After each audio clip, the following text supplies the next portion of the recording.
ஜூலை 5 சனிக்கிழமை. பரிசுத்த குலைச்சல்.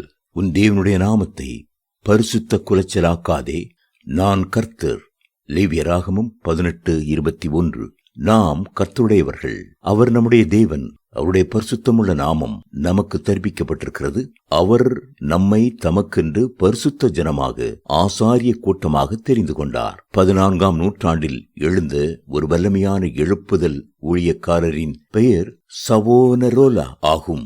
இத்தாலியில் பெரிய எழுப்புதலை கொண்டு வந்த அவர், அந்த தேசத்தின் பாவங்கள் சோதோம் குமாராவின் பாவங்களை விட கொடியது என்று பிரசங்கித்தார். அன்றைக்கு இருந்த ராஜா மற்றும் மத தலைவர்கள் 3 பேரை நேருக்கு நேராக சந்தித்து, நீங்கள் தொடர்ந்து கர்த்தருடைய நாமத்தை அவமாக்கி பரிசுத்த குலைச்சலாக்கி கொண்டிருந்தால் ஒரே ஆண்டில் மரிக்க வேண்டியதாயிருக்கும் என்று எச்சரித்தார்.